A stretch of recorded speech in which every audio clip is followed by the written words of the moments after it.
Hey guys, welcome to another preview season video for the upcoming Magic the Gathering set Dominaria. This is a video for April 11th. We'll be diving into the preview cards from yesterday as well as today, kind of get caught up. We've got some really good rares and some pretty good uncommons and a few uncommons to talk about. We're kind of winding down preview season, so I'm really kind of excited to get the full set and kind of start building videos about the best creatures to use in standard and limited and things like that. Some counter spells and some control magic, as well as what types of traps and tricks to look out for, as well as how to brew a really good deck. Draft a really good deck at your pre-release. So we'll be having those videos come out later on this week as well as into next week before your pre-release. So stay tuned there. But without further ado, let's go ahead and jump into the cards themselves. First up, we have our green cards. We've got a set of 3 here. Looks like the Kavu are back. And the first one up is Untamed Kavu at Uncommon as a 2/2 for 1 green and 1 generic. And it's a bear. Only this will put all the grizzly bears to shame, because it has kicker of 3, it also has vigilance and trample, and if it was kicked, it enters the battlefield with not 1, not 2, but 3 +1/+1 counters on it. So if you pay 5 mana, you get a 5/5 trample vigilance. If you pay 2 mana, you get a 2/2 vigilance and trample creature. So it's very versatile. It's good. It's good early game. It's good late game. If you open up one of these, it's gonna kind of put green at the top of your list as far as one of your main colors, or maybe even splash for it. If you splash for green, this is going to be difficult to play on turn 2. But if you're your main green, then this is definitely a must add in every limited and sealed pool possible. Next up, we have Gaia's Protector is 3 generic, 1 green for a 4/2, and it must be blocked if able. It's a common, so it's okay. I mean, it's going to get blocked by their 2-drop and in most cases get killed. If they've got 3-drop for sure, I mean, it'll trade. But do you really want to be spending your 4th turn playing this and not playing something else that can affect the board way? The nice thing about this is it doesn't have to attack. So dealing 4 damage to that'll definitely take care of their 4-drop in most cases. It puts up a good fight at the 5 and even the 6 level with that 4 power. So this may not necessarily be a attacker, but this might be more of a blocker, or at least a threat to keep the enemies at bay, essentially. The 2 toughness does make it kind of vulnerable to a bunch of different spells. And obviously if they attack in with a 2/2, you've got to choose to block it and kill it and trade, or just take the 2 damage or whatever. So it's not going to see played in standard at any way, shape, or form. So it's definitely just limited fodder for sure.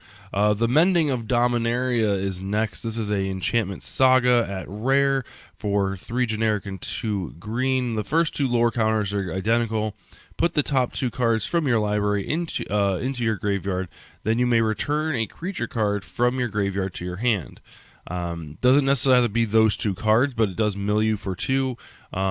So by the time this card comes down, you've probably lost, your 3-drop, maybe even your 4-drop. This wouldn't be a bad turn 5. Take a turn off if you still have a little bit of board presence, and they, if they killed your 4-drop, this is a way to get that back and play it again on turn 6. And then obviously you get to do that same ability over again, collecting another card. Keep in mind, though, it does have to be a creature card, so it can't just be anything. So that is one stipulation. And then the third lore counter, return all land cards from your graveyard to the battlefield, then shuffle your graveyard into your library. So it's not too shabby, Again, I'm not a real big fan of these lore counters that do the same thing on like the first and second one. That one seems kind of lazy to me. So I don't know. We'll move on. We've got Keedwin Pride of the Femver. I am going to butcher that one for sure. So, Kedwin, he is a 3 generic 1 white human knight for a 2/2 with double strike. But he has an interesting second ability here. Creatures you control with first strike have double strike. So he instigates your entire team that has first strike. It's a strange ability, but it's worth kind of looking into your sealed pool and your draft packs to see, to prioritize first strike. But 4 mana for a 2/2 with double strike is, it's all right. A 3/3 would have been much stronger. But I don't know how many first strikers there are in this set. We'll have to look. That's kind of interesting. It's definitely a builder-only card. Weight of Memory is next. It's 3 generic 2 blue for a sorcery at uncommon. And it simply reads, draw 3 cards. Target player puts the top 3 cards of their library into their graveyard. So you can mill yourself, or you can draw 3 and mill someone else 3. So not too shabby, especially if you're, in the green and black realm with this with blue, that you get some graveyards or shenanigans and things like that. So this definitely plays to that effect. But other than that, it's a solid uncommon. In Bolas's Clutches is 4 generic blue for a legendary enchantment aura at uncommon. Enchant permanent. You control enchant permanent. Enchant permanent is legendary. Pretty straightforward. In your sealed and limited pool, I can see this as a finisher card. Obviously, like we've talked about in the past videos, limited and sealed strategies are very much on the battlefield. So this is nice because it allows you to seal a permanent. So it could be a planeswalker, it could be a land if you so choose, or it could just be their biggest threat. So you kind of hold on to this until the very end of the game when they play their bomb. You steal it and then win the game. So you're not going to play more than one of these if you're in blue. And if you have something, anything better, you're going to cut this first. Next up, we've got quite a few black cards to get through. We've got Whisperer, Blood Liturgist.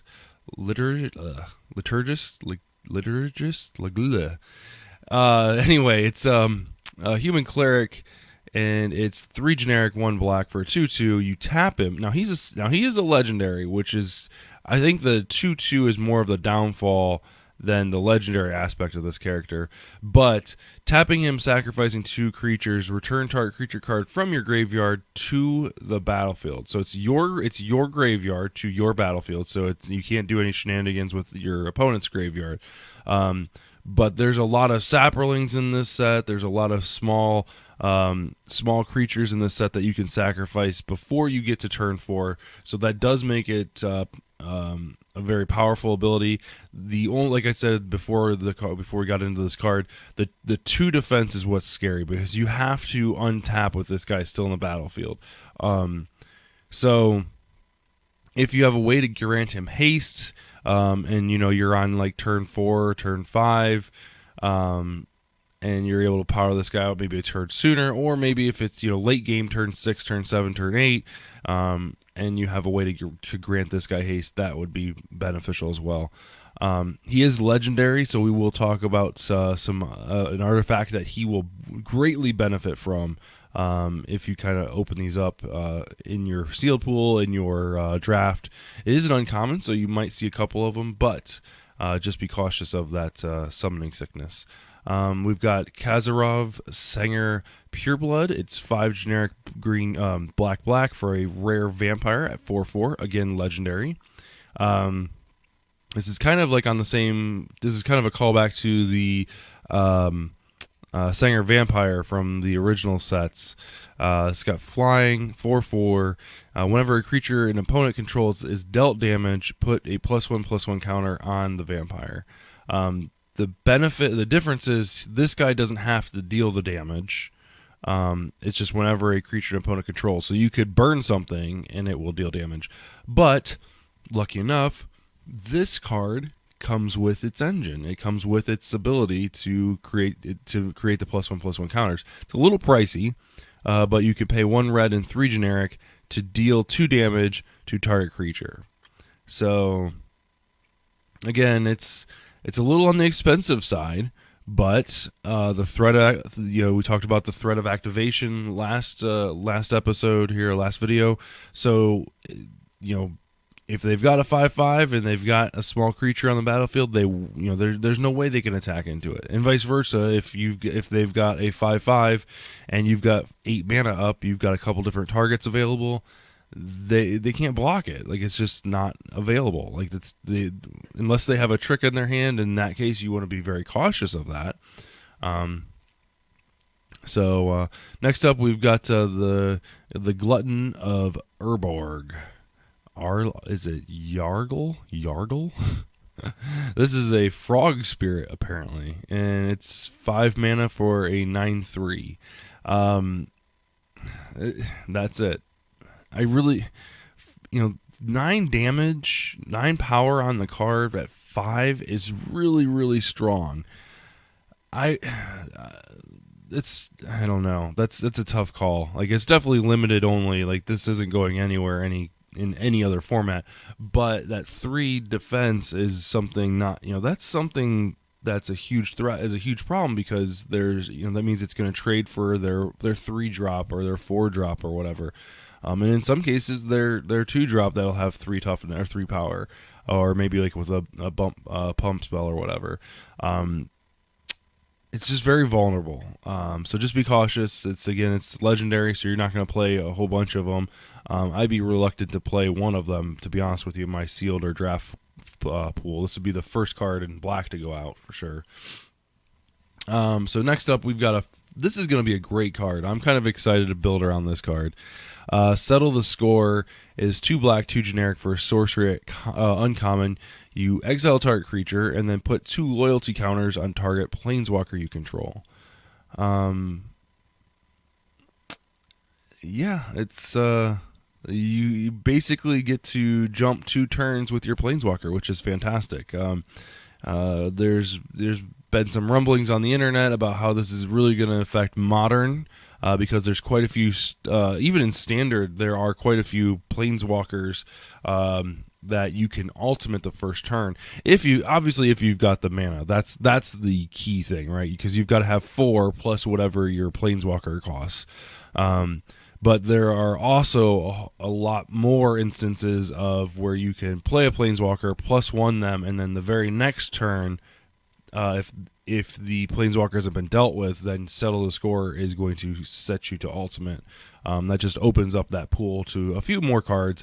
But again, you have to untap. So at the end of the day, having 10 mana to cast these 2 cards in the same turn, that's great and all, but it probably feels like you're winning a little bit more. So we'll see. In Sealed and Draft, you'll use this as a removal spell. 4 mana, exile target creature. It's not that unheard of. You don't. It says put 2 loyalty counters on a planeswalker you control. So I'm wondering, it's not a May ability. So do you have to have a planeswalker in play to cast this? Like, obviously, you have to have a creature in play to exile target creature. So we'll see. Orcish Vandal is probably the smallest orc I've ever seen. It's a 1/1 for 2 mana, 1 red, 1 generic. You can tap him, sacrifice an artifact, and he deals 2 damage to any target. So it can be a player, planeswalker, or another creature. I would like to see this be like a 1/2, or maybe a 1/3 for 2 mana. So it can be a blocker essentially, right? If you make it a 1/3 and it blocks something, you can tap it, and then you could block something and then take out another thing. You never know. It is at uncommon, so you'll see a couple of them. Skizik is 1 red, 3 generic for a creature, for an elemental creature. It's a 5/3 and it has kicker of 1 red. It natively has trample and haste, but if it's been kicked, you don't have to sacrifice it. So at the end of your turn, you still have a 5/3 with trample and haste. Again, you have to pay 5 for it, so that's a little on the pricey side. because we are literally just talking about a 9/3 for 5 mana. Granted, this has trample and haste, so take it for what it's worth. It's uncommon, so you might see a couple of them. So just be cautious. All right, moving to our colorless cards. We've got our 3 legendary cards that were spoiled recently. First up is legendary artifact equipment. It is the Black Blade Reforged. This is 2 generic for a rare. It gets equipped creature gets +1/+1 for each land you control, and it has 2 equip costs. You can equip it to a legendary creature for 3 mana, or go all in and equip it for 7 to any other creature. In limited, this is going to be great because you're playing land. It gives you a reason to play, to play a couple extra legendaries. Obviously, if you only have 1 legendary, this is not a good fit. Paying 2 mana and then 7 to equip it, there's got to be something better in there. Put some type of draw spell in your deck, put some type of removal in there, or just put another creature in there. I would say if you have somewhere around 4, maybe 5 legendaries would be the kind of sweet spot for it, or where I would start thinking about adding it into my deck. It's at rare, so you're not going to see a lot of it, but if you do, just be cautious of how many legendaries you have in your deck, because equipping for 7 is no joke. That's not good. Thran Temporal Gateway is 4 generic mana for a legendary artifact. This is a callback to Quicksilver Amulet. A little bit more restrictive, though, in some ways, but in others, it can do some things that Quicksilver couldn't do. So you can tap 4 mana and tap this artifact to put a historic permanent card from your hand into the battlefield. Now, it's interesting because this is the first instance where we've seen historic permanent card. Everything else is said historic card, which means artifacts, legendaries, and sagas. This one you would not be able to cast like legendary saga or legendary sorceries and things like that. So this one you can cheat in planeswalkers, which is fun. So for you Commander players out there, you can cheat in planeswalkers. You could cheat in legendary land if you really wanted to. So, but there's a couple sagas that are going to be in standard that will definitely be a good combo piece for this, so that you can play them on your opponent's turn. Because remember, you can tap this for 4, or tap 4 land and then tap this and play things during your opponent's turn. So that's really kind of where the sweet spot for this card is. Traxxas Scourge of Krog is next. 4 generic mana for a 7/7. Wow, that beats the vanilla test. Holy cow. It's a rare legendary artifact creature construct with trample. When he enters the battlefield, tap and doesn't untap during your untap step. So he does not untap on his own. He enters the battlefield tapped. However, whenever you cast a historic spell, you get to untap him. So you see the difference here between the Gateway and Traxxas. Traxxas says historic spell. The Gateway says historic permanent card. So just be cautious of that, because the historic spell is I believe is everything that's historic. So, or everything, artifacts, legendaries, legendary sorceries, and sagas. So just be very cautious of that. In limited, this guy is going to do some damage. Just because, you're looking at turn 4, you could probably play this guy as early as turn 6, and play him untapped. Comes into play tapped, and then play a 2-drop, and then untap your Scourge. So at the end of the day, he's more of a blocker unless you've got a healthy hand of historic spells. So we'll see how it goes. Let's see here. Next up, we've got Scuttering Surveyor is 3 generic 1/2. When let's see here. When it enters the battlefield, you may search your library for a basic land card, reveal it, put it in your hand, and shuffle your library. So taking a turn off to search for a land it's okay. I mean, in sealed, this will block something, and you get some mana fixing out of it. Obviously, it's got to be a basic land, so you can't do anything fancy with the dual lands or anything like that. So at the end of the day, at common, if you're running 2 colors, this is definitely a viable card. Other than that, I wouldn't be too heartbroken to cut it. So Mishra's Self-Replicator's next it's a 5 mana 2/2, so immediately fails the vanilla test. But it's a artifact assembly worker, which I think isn't there. I'm trying to remember if there was some assembly worker sounds familiar. I need to look back and see if that card type or creature type was relevant in like Kaladesh. I feel like there was something about assembly workers. I don't know how to look at it. Anyway, whenever you cast a historic spell, you may pay 1 additional colorless mana. If you do, create a token that's a copy of Mishra's Self-Replicator. That's pretty good, right? The only downfall for this is the cost, right? Making more copies of something is always a strong ability. But for it to only be a 2/2 for 5, I mean, maybe a 2/4 for 5 that could replicate. Something that, is more defensive, because I feel like that's what this is going for.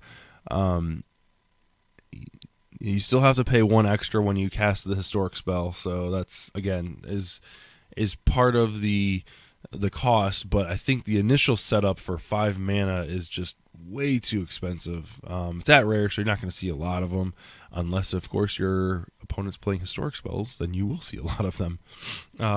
Last up for our colorless spells, we've got Navigator's Compass. It's 1 generic artifact. When it enters the battlefield, you gain 3 life. Okay, we're at common, gaining life. That's not too hateful. And then you can tap it until end of turn. Target land you control becomes a basic land of any type, in addition to other types. So it's mana fixing at turn 1, which isn't too bad. You don't have to sacrifice it, which is great. So you can literally tap it and, crap, I only have 1 land, but I have this Navigator's Compass, or I've got 2 of the same land. I really need red, or I really need my splash color. This will get you there. And in limited, turn 1 spells really aren't that impactful, and in most cases don't happen. This puts you up 3 life, so that's incidental gain. But the ability to mana fix is definitely worth it. It's at common, so you're going to see a lot of these. Probably would play 1 or 2 in your deck if you're splashing a color or 2. Let's see here. Blood Tallow Candle is next. It's 1 generic for an artifact at common. You can pay 6, tap it, sacrifice it, and target creature gets -5/-5 till end of turn.